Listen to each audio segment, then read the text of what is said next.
और याद रखना, आपके अंदर भगवान ना करे कोई बुराई आ जाए ना, तो आप अपनी शक्ति से तो उसको ठीक नहीं कर सकते। एक व्यक्ति एक कुएं में गिरा हुआ है तो वो खुद नहीं निकल सकता, उसको डिवाइन इंटरवेंशन चाहिए, कोई बाहर से चाहिए।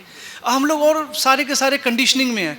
आप इमेजिन करेंगे 5500 वर्ष पूर्व भगवान श्री कृष्ण आज का बोल के गए भगवद गीता में, chapter 7 Bhagavad Gita verse number 5, कि ये जो भौतिक प्रकृति के लोग हैं इस प्रकृति का एक्सप्लोटेशन करते हैं, दोहन करते हैं।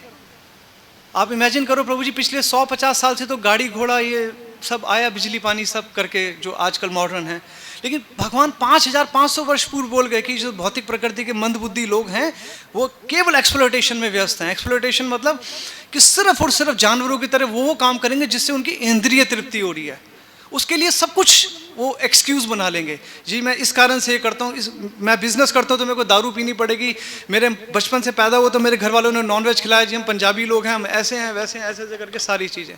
तो भगवान ने 5500 वर्ष पहले बोल दिया ये बात। किसके लिए बोला था? हमारे लिए बोला था, सबके लिए बोला था।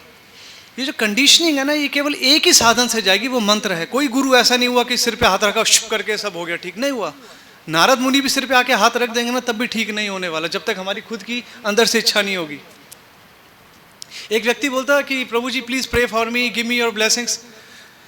मतलब भैया ब्लेसिंग्स कोई काम नहीं करती, इस कहने की बात होती है। जब हम खुद मरेंगे तभी स्वर्ग देखेंगे। आप एक चीज बताइए प्रभु जी, दुर्योधन के पास स्वयं भगवान श्री कृष्ण थे, स्वयं भगवान। कौन भगवान? ईश्वर परम कृष्ण सच्चिदानंद विग्रह अनादिरादिर गोविंद सर्व कारण कारण, he is the cause of all causes. Unlimited uncountable universes हैं, उसके मालिक हैं भगवान। फिर भी दुर्योधन को उन्होंने ओवर रूल नहीं किया कि दुर्योधन आप बुरे व्यक्ति हैं, सुधर जाओ, नहीं। तो हमें क्या लगता है कि हमें एक व्यक्ति आके सिर पे हाथ रखेगा हम बदल जाएंगे? कभी भी नहीं बदलेंगे, किसी भी जन्म में नहीं बदलेंगे, जब तक हम खुद नहीं चाहेंगे बदलने के लिए। नारद मुनि आ गए ना, अपने हाथ से हमें लड्डू खिला रहे हैं, प्रसाद खिला रहे हैं, हाथ रखा, सब रखा, कुछ भी कोई नहीं होने वाला, क्योंकि व्यक्ति को खुद बदलना पड़ेगा, तब केवल भगवान आएंगे हेल्प करने के लिए। तो आपसे रिक्वेस्ट है, जब हम कीर्तन करते हैं तो बहुत ज़्यादा फोकस होके कीजिए। अगर कोई साधन है तो वो केवल यही है, नाम। आजकल तो हमारे प्रेमानंद महाराज जी भी हैं और भी बहुत बहुत महान संत हैं जिन्होंने बोला कि कलयुग केवल नाम आधार है।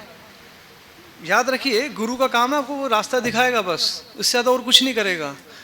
मेहनत खुद करनी पड़ेगी। Coach is there just to guide you. अब विराट कोहली बनना है तो आपको खुद ही मेहनत करनी पड़ेगी ना। अब कोच आपके बिहाफ पे बोल रहा है मैं एक्सरसाइज कर लूँगा, आप जी कोहली जी सो जाइए नेवर, कोई रिजल्ट नहीं आएगा। हमें खुद मेहनत करनी पड़ेगी। और we have to ensure one thing, before we leave this body at least we become devotee of Krishna. कुत्ते बिल्ली की तरह मर जाएंगे, कोई फायदा नहीं है। बहुत बड़ा बिजनेसमैन बन गया मैं मर सकता हूँ, नहीं। हम यहाँ पर बिजनेस करने नहीं आए थे, हम यहाँ पर बिजनेस करने नहीं आए, लेकिन करना पड़ेगा just to run the show. क्रियाहीन होने से कभी भक्ति नहीं होगी। डिवोटी, आप जाइए बद्रीनाथ, सुबह प्रभु जी 4 बज रहे होंगे ना बद्रीनाथ में, कैलाश में, इधर ये जो है आपका केदारनाथ, वहाँ पर फिर भी भक्त से ज़्यादा कर्मठ इंटेलिजेंट कोई नहीं हो सकता। याद रखिए, लोग बोलते हैं ना भक्ति कर रहा है, देखो एस्केप कर रहा है, ये तो नहीं, एस्केप नहीं है। आप हजारों जन्म पहले आपसे वो कुछ कर चुका जो आप अभी कर रहे हैं बैठ के। वो सुबह प्रभु जी -5 डिग्री टेम्परेचर में भी ना नहा रहे होते हैं, वहाँ पर स्नान कर रहे होते हैं, भगवान की पूजा कर रहे हैं, सब कर रहे हैं। तो डिवोटी से तो कंपैरिजन ही नहीं है 2 कौड़ी के भौतिक लोगों का। Why am so harsh? The reason is we have to be harsh. एक सर्जन जाएगा, सर्जन के पास अगर वो कटिंग नहीं करेगा कैसे गंदगी निकालेगा शरीर से? कई बार तो आजकल जब गुरुओं को देखते हैं, प्रेमानंद महाराज जी आजकल बहुत अच्छा कर रहे हैं, उसका रीजन है कि महाराज देखेंगे कभी सामने कोई भी आ जाए सिद्धांत से कॉम्प्रोमाइज नहीं करते। अगर आप सिद्धांत से कॉम्प्रोमाइज करने लग गए ना, तो अब माँ बाप अपने बच्चों के आगे चुप रहना शुरू कर दिया तो क्या चलेगा जी? तो आप सिद्धांत से कभी कॉम्प्रोमाइज नहीं कर सकते, कभी गलती। गुरु का काम है, he has to be very much harsh. गुरु का काम है कोई भी शिष्य आ जाए अनकंडीशनली, भेदभाव नहीं होगा, सिर पे जूते मारने का काम, तब डेवलपमेंट होता है।